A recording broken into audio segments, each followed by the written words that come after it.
And we are live. Welcome, mystery and thriller fans. I'm your on-air host, author Sara DiVello, and I am so excited to welcome back tonight Edwin Hill, who is here to give us the inside scoop on his brand new book, Who to Believe, out tomorrow. Edwin, welcome back to Mystery and Thriller Mavens. Tell us about this book. Oh my gosh! So thank you so much for having me. I always love coming on to this show. So this is a standalone thriller, and it's set here in Massachusetts, where I live. It's set on the south coast of Massachusetts, and it starts when a local woman, a local rest. It's in a town.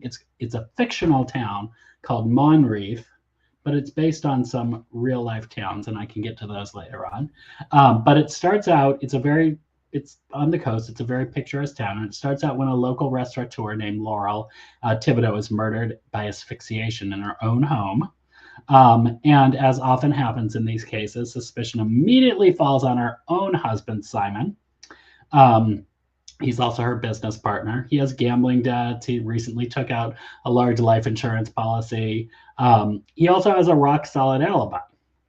And so we're in a tiny little town. It's like a town that I grew up in, where everyone knows each other and everyone has an opinion on everything when things like this happen. So a group of friends gather to celebrate one of their birthdays, and each of them has their own take on what happened to Laurel. And I don't think I'm giving anything away when I tell you that not all of these friends make it to the end of the evening. And we, as the reader, we get to see who will survive and and we decide who we believe. So one of the things I did with this novel was I was inspired by a Japanese movie called Rashomon, which is directed by Akira Kurosawa. And in that movie, we see the same story by five different authors, or five different characters, and we see it through the lens of each of the five characters, and they each bring their own perspective to the story. So you as the reader, you're the real detective in this novel, because you take all of the pieces that are presented by, in my case it's six characters.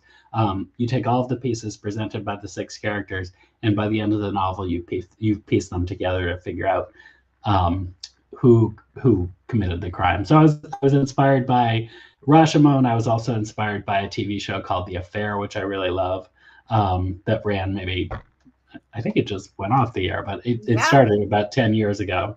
And then another show it was, all my inspirations were TV shows.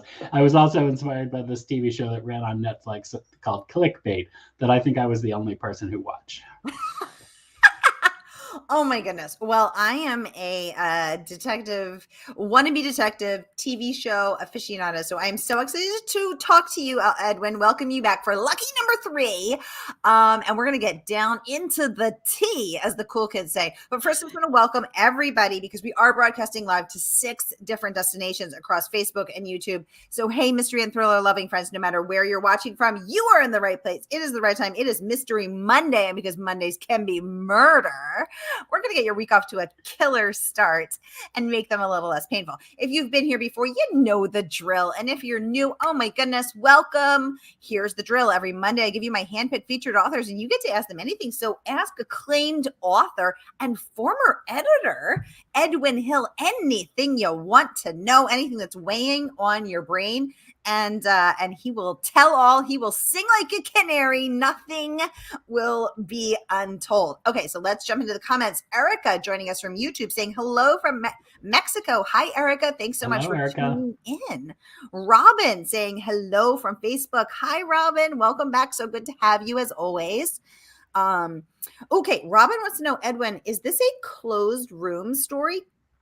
Yeah, I would say it would qualify as a closed room story. So the story takes place over about a day and a half, but a lot of the story takes place at this birthday party, and there are all of the main characters are at the birthday party.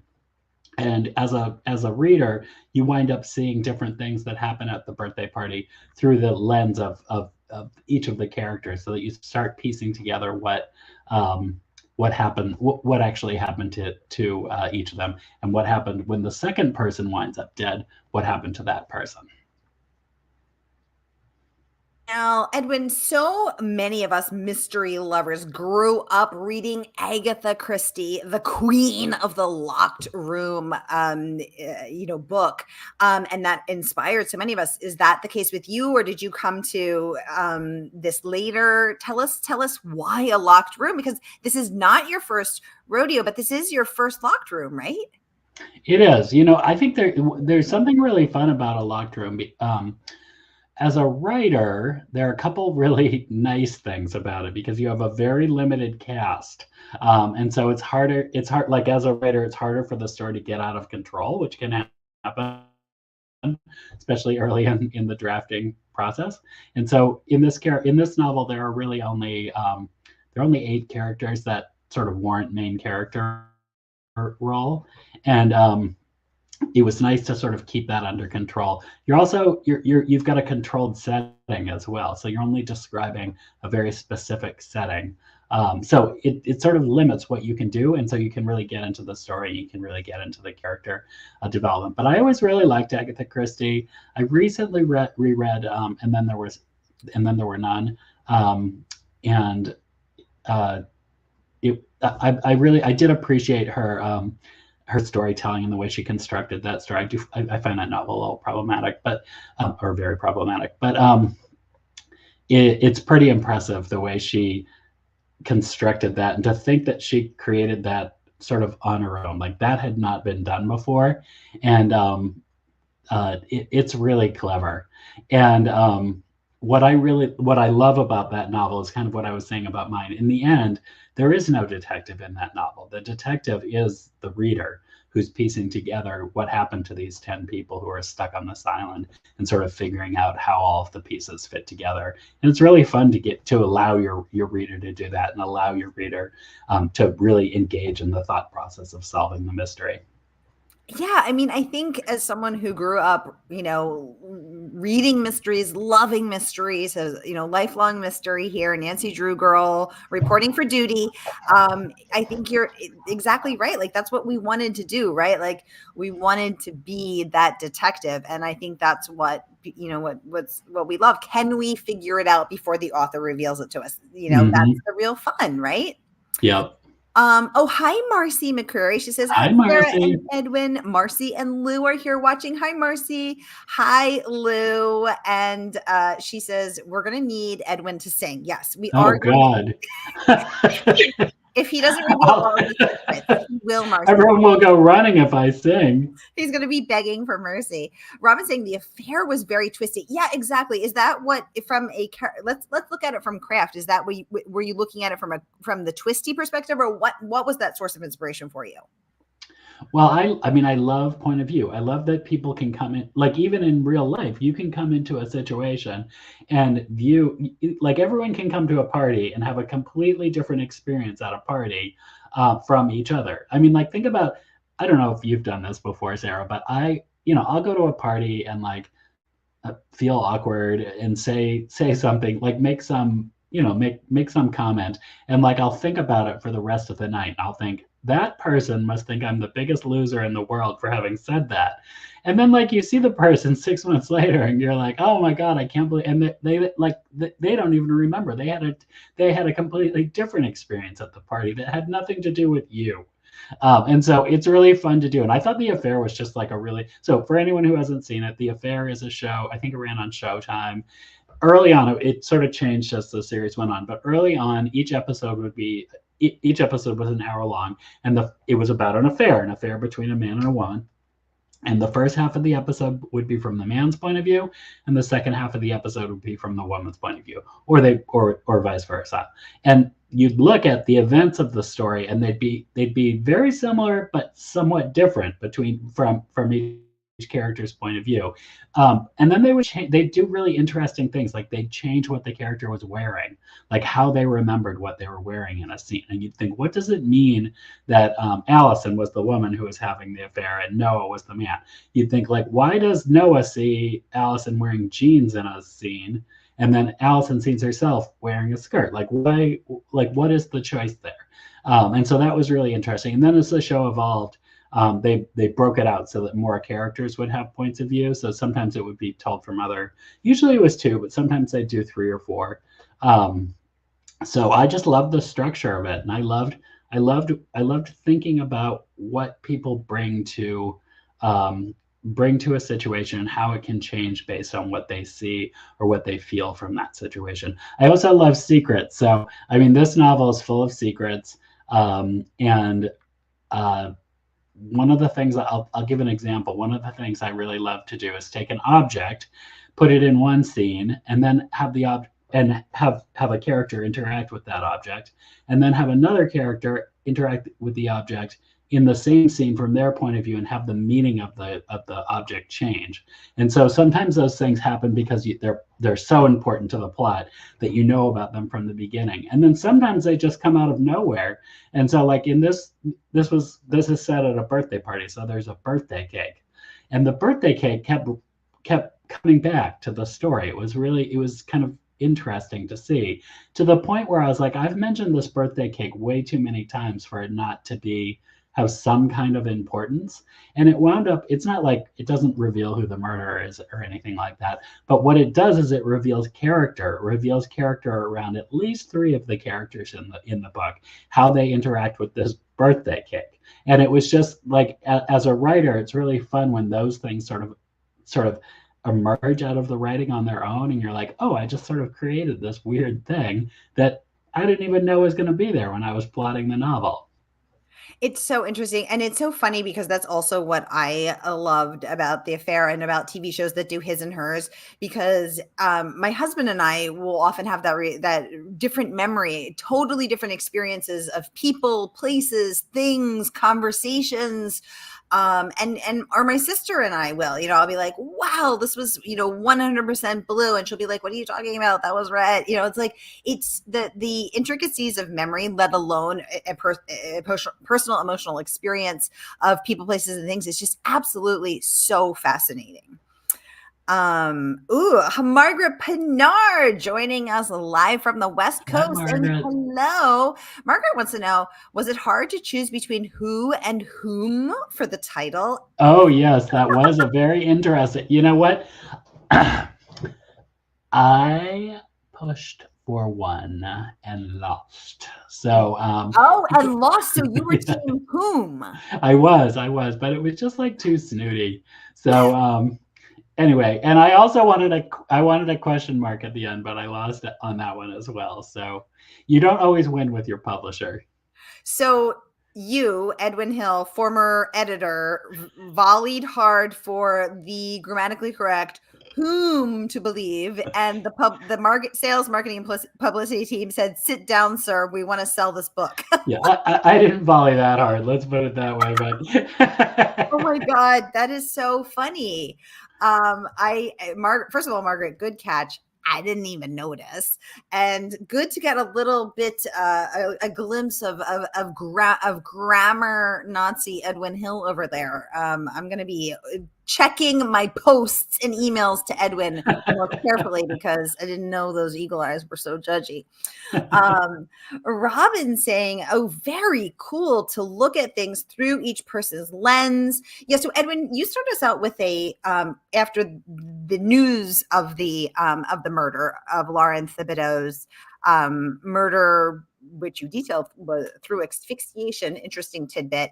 You then go straight into into the therapist. Why did you want to talk through? Why did you? So everybody, I just want to let you know. So I've hosted Edwin twice before, and for his Hester Thursby series, she is. If you haven't read his fabulous books, you should. But she's a librarian. So now we've gone from the Hester librarian POV. Now we're why, first of all, why a therapist? Let's start there. Okay, so the very first section, the novel's told in 7 sections, with the 7th sections very short. So 6 large sections, and each one is told by a specific character. The first one is told by a psychiatrist whose name is Farley Drake, and he has a nasty habit of getting too close to his clients. So a couple things, actually, you just reminded me of one. So when I was writing my first novel, which is called Little Comfort, that's the first Hester Thursby novel, I didn't know which job she had. And so I kept going through different jobs. And so finally I landed on librarian. But one I always thought to myself would have made an interesting novel too. It would have made a slightly different novel, would be to make her into a therapist. And so I'd always had that sort of at the back of my mind.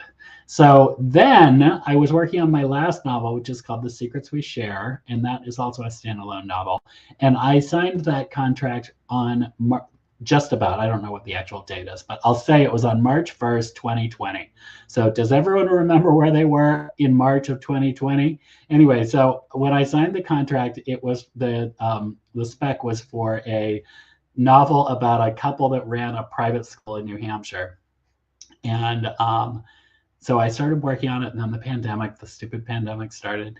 And you remember you couldn't even leave the state. So I was like trying to do research, and I was like, oh. And so I kept narrowing the focus of it and getting it closer and closer. So finally, when I finally turned that novel in, it was no longer about a couple running a private school in New Hampshire. It was about two sisters who lived in my own neighborhood right here in Boston, who had deep, dark secrets that they kept from each other. And really, it was just because I needed to narrow the focus and make it very close to home. But for a very brief period of time, between it being about the couple running the private school and it being about the sisters had a brother who was a therapist who got too close to his clients.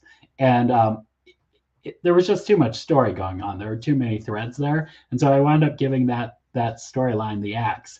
But like all writers, you want to keep things that you kind of like. So I kept that, and I thought, what can I do with this later? So then when I started coming up with the idea for this novel, I always have loved this Rashomon style story. So with this story, I really started with the structure. I was like, I want to tell this story through, I didn't know how many point of view characters, but I want to tell it through a few different point of view characters, and I want it to be different from each character's point of view. So when I was growing up, my dad was the principal of the high school where I grew up, and which when you're a kid, you only know what you know, right?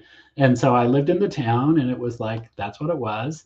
And it was only when I left that I realized, oh, that was a sort of a different experience than most people have.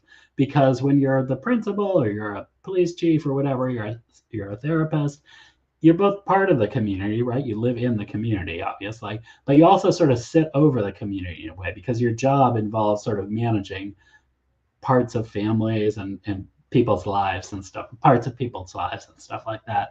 And so I always thought to myself, that's sort of an interesting take on a town, and to look at the people who have that type of job in that town. So then when I was starting this novel, I really wanted to bring it to a very, very small town like the one I grew up in. I grew up in Duxbury, if anyone is from Massachusetts. And when I grew up in Duxbury, it was even smaller than it is now. And so I inhabited all the characters that go to this party, the characters that we hear from. They all have this type of job, the principal type of job. You have a psychiatrist. And my imagination was like, what if you're a psychiatrist in a tiny town? Like, you're going to run into your clients all the time. I mean, it doesn't, like, you're not going to be able to avoid them. Like, anytime you go out and socialize, you're going to see them. So what happens when that happens? So that was the question in the back of my mind. So then I have a documentary filmmaker. Obviously, they are very intrusive, or they can be very intrusive. Then I have a financial advisor, the police chief, a minister, and a car mechanic. So everyone's sort of involved in other people's lives, and they sort of bring that to the story. So that's the lens that I wanted to look at this little town through. Oh, interesting. Okay. Thank you for letting us know. Interesting tidbit to know that your dad was the principal, and I hadn't really thought of how that would change, the things. It changed the dynamic of, being part of the town versus having, this sort of role in the town, and probably also you being the son of the principal. That must have been interesting too. It is. I mean, again, it's like one of those things you don't realize. Like, you only know what you know when you're young, and so like, I didn't know that it was different for anyone. But like, I left, and now I look back, and I'm like, oh, that was a unique experience. Let's use that in fiction and see where I can take it. Well, here's where we landed, folks, in Who to Believe, which kicks us off with a therapist point of view. And then we go through 5 other POVs, and the book drops tomorrow. So the book is not even out yet. It drops tomorrow.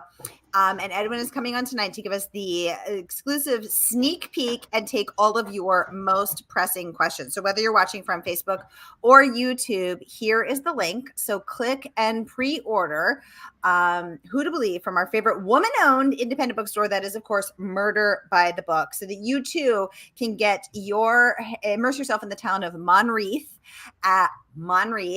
and then let us know what you think about this cast of characters, shall we say. Okay, so let's get into these questions because they are just coming in, and take some of these questions. So first off, we have Renee joining us from Southeast Florida. Hi, Renee. You're right on time. Hi, Renee. Margaret saying she hadn't heard of The Affair. Margaret, check it out. It's so interesting with those really opposing POVs. At first, you think they're talking about 2 totally different life experiences, and then you realize it's just them having very different viewpoints. And we have, I'm just combing through all of these. Okay, Margaret saying that sounds like an improv derived game. Use this object. That's a very cool idea, Margaret. I hadn't thought of that. That's funny that you say that, Margaret, because I was working on another novel that was set in the improv world. I wrote it and my editor did not want it. So I have put it aside and I'm going to turn to it again. But that's interesting that improv felt like it was part of this novel. Very interesting. Marcy saying she cannot freaking wait to read this. Amen, Marcy. Thank you, Marcy. Carrie joining us from YouTube saying this book is such a departure from the Hester Thursby series and even the sequence we shared. Carrie, great point. He wants to know, what made you decide to write Who to Believe at this time in your career? Great question. Oh, that's a great question. I would say that, part of writing is like anything. You get better at it as you do it more. So this was an ambitious novel, and I wanted to challenge myself to do something ambitious. And I felt like I had learned enough about the writing process where hopefully I could accomplish it.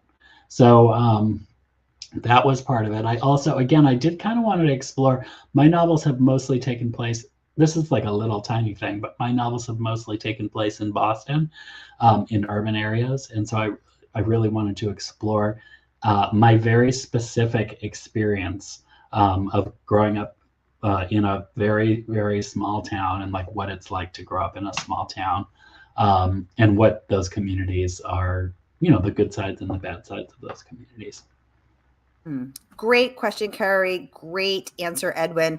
Renee, hearkening back to something you said, that you love secrets, Edwin. She wants to know, are you good at keeping secrets? Oh, yes, I'm very, very good I am like a steel box. So anything you want to tell me, you'll never hear it come back to you. Yeah, I would ask you for proof of your good secret keeping. No, you won't get it. Then you'd have to betray. No, you won't get it. That was a test, Edwin. Margaret saying that is a fun behind the scenes detail that your dad was the principal. Absolutely. Marcy wants to know, all right, we're talking about the small town. So did any real life experience inspire this plot? Great question. No, is a good question. I actually try to avoid bringing like people that I know into novels. I'll sometimes bring like little stories that people have told me into novels, but I try to tell them before they print. I'm often doing like a little frantic review of a novel to make sure I haven't forgotten something that I borrowed from someone else. But I try not to. Let's see, what did I bring from this? So the town is based on a town where I grew up, which is called Duxbury, and then a town right near Duxbury, which is called Plymouth. You might know that from the Pilgrims. So I took the beach from Duxbury and I took the downtown from Plymouth. And then I took another town, which is called Westport, which is on the south shore of the south coast of Massachusetts. And I actually put the town there, and I took sort of the rural feel of Westport. So it's a much smaller town than either Duxbury's tiny, Plymouth is a little bit bigger, but Westport is minuscule. So I sort of made it that size of a town.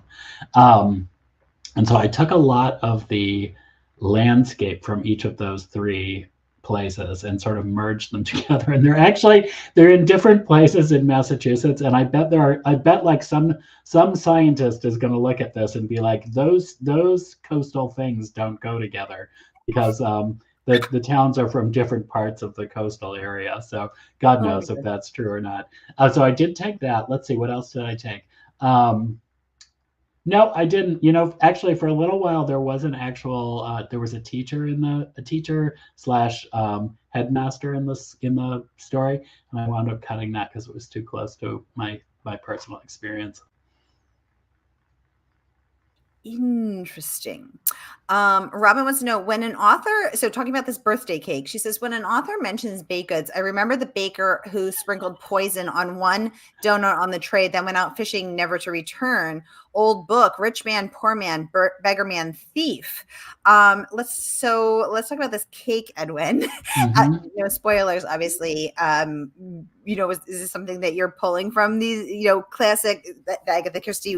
And then there was one locked room dynamic, and you wanted to do the poison, not poison, but you wanted to do something with a cake too, or No, the cake wound up being, so actually that is something that I pulled. So the cake is a carrot cake, and I wanted it to be a very specific desire.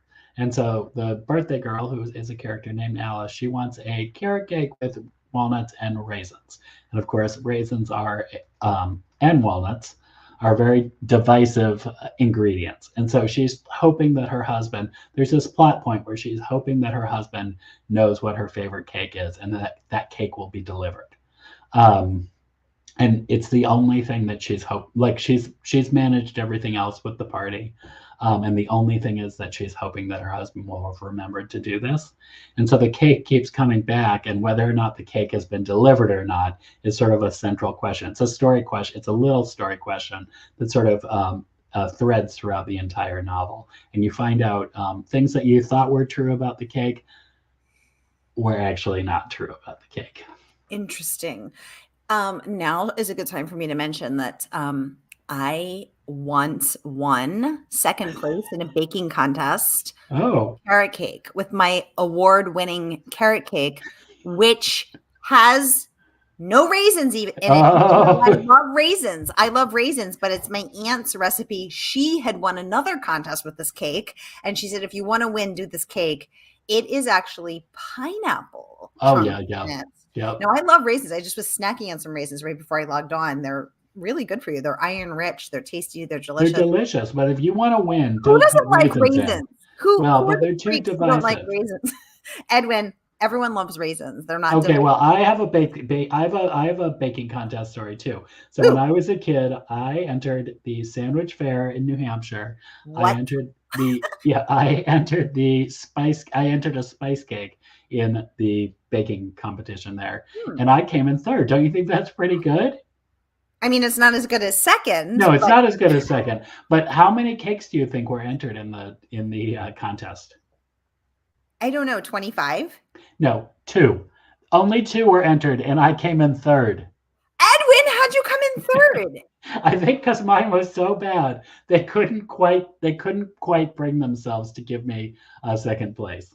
Oh my God, that's so embarrassing. I know.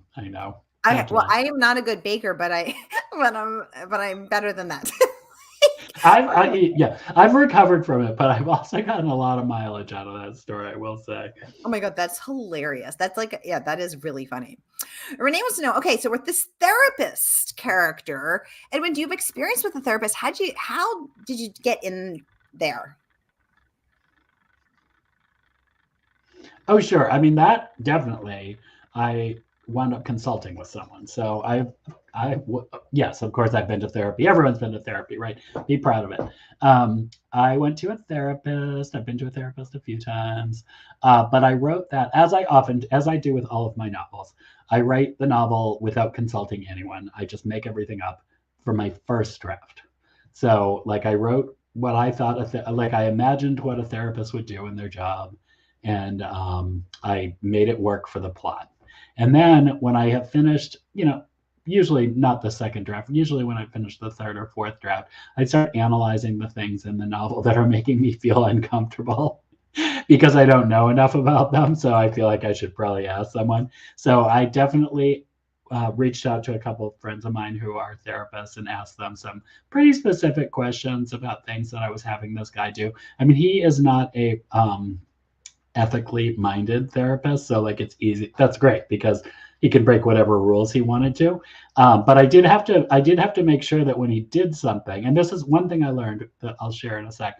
I had to make sure that when he did something, he was actually he was breaking the ethics and not, it wasn't fine that he did that, and so one thing that is interesting, so if you are in therapy and you confess to murder, your therapist cannot disclose that ethically unless you say you're going to murder someone else, like you're going to commit murder again, and then they do have to. And so that was actually fun to work with because like if someone like a therapist can suspect, and like there's a murder in town, the therapist can suspect that one of his clients is the actual murderer, and he can't do anything about it. Yeah. That is interesting. That is very, very interesting. And I love going to therapy. I'm such a better person, partner, friend, sister, and a better writer for therapy. So I am team therapy. Margaret says, she says, wait, I heard Rashomon style structure. It's obviously a word I don't know. Samesies. Edwin, what are you talking about? What's happening? So Rashomon, is it R-O or R-A? It's either R-O-S-H-A-M-A-N or you swap the first O and A. Anyway, so this movie, there's a movie that came out in the 50s. It's directed by Akira Kurosawa. And it is this structure where you tell the same story through multiple points of view. And in the end, the reader or the viewer decides what their truth is. And each story is slightly Sarah's story is going to be slightly different from Edwin's story, which is going to be slightly different from Margaret's story. And it all has to do with point of view. It all is how we interpret the event happening in front of us. I highly recommend seeing it. It's on Turner Classic Movies if you are interested in watching it right now. Ooh, thank you for the great question, Margaret. Catherine, welcome to the conversation. She needs to know, will Hester Thursby return? We're all wondering. So Hester was in my last novel as a supporting character. She was in The Secrets We Share. It didn't make sense to bring her into this novel because it wasn't taking place in Boston. But my view on Hester and Angela and the gang that surrounds Hester is that if the novel is set in Boston, I will probably, even if it's not a Hester Thursby novel, I'll try and sort of work them, at least some of them, into the novel. I did just write a short story, a Hester Thursby short story, which you can get to on my website, edwin-hill.com.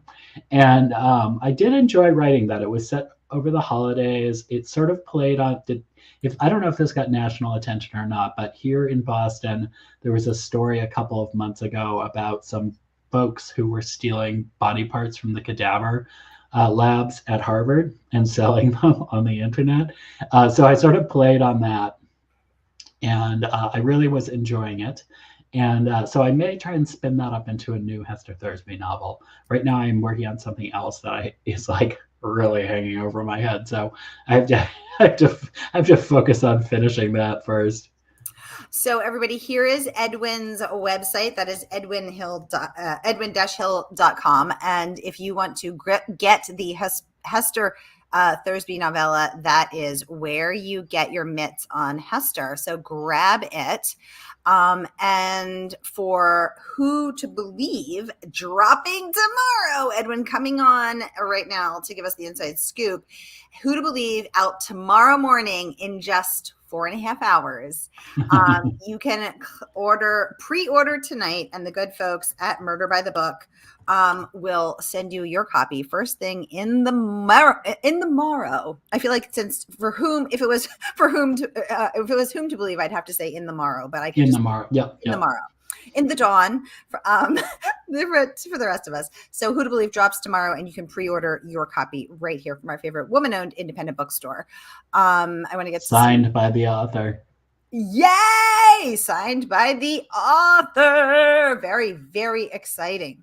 Renee saying thank you. Absolutely. Robin saying how cool. It's so cool. And I need to tell you guys that signed books make the very best gift for self or others. Oh, Renee was a yo-yo in a yo-yo contest. Okay, so 2 bakers and a yo-yo contest champion here. That's a pretty awesome prize, I have to say. That really is. Marcy says she's team no raisin, no nuts. Marcy, oh God, you haven't had mine. Robin says she loves carrot cake, all versions. Exactly. Yes. So yes, so many good ways to have it. Renee's too kind. She said I have many talents. What is a cake? Not a cake in a relationship. Oh my gosh, hilarious. Renee wants to know, Edwin, is carrot cake your favorite? Is that why it's in there? It's one of my favorites, and I wanted it to be. I mean, it's like like you think about the decisions you make. You know, you write a novel for a whole year, and you think about the decisions you make. But I wanted the cake to be like a very specific cake, and I wanted it to be one that you could get wrong. And so, like, you can't get a chocolate cake wrong, but it's harder. Like you can get it because there are so many variations on a carrot cake. It's easy to choose the wrong one, and so that was one of the most important things with the cake. Ooh, okay. This is making more sense. John joining us from Northeast Ohio. John, thanks so much for tuning in. Always a pleasure to have you pop up, sir. Y'all, we are out of time, but time flies when you're having this much fun. So I am popping just some of the incredible praise that Edwin's book has earned. Starred reviews from Kirkus and Publishers Weekly. Congratulations. Rave reviews from Liv Constantine, LA Times Best Book of the Year, Alex Segura, Lou Berney. Oh my God, the praise list is like a who's who of the mystery and thriller world. So you can peruse these at your leisure and see the incredible praise that Edwin's book is racking up. The mystery user saying thank you, Sarah and Edwin. Thank you for joining us. Thank you so much. That is a wrap. So be sure to pre-order your copy tonight, and the good folks at Murder by the Book will send it out tomorrow. Go get a snack, go get a drink. I will see you at the top of the hour with True Detective actor turned author John Lindstrom. Stay tuned. Thanks, Sarah. Thanks, Ed.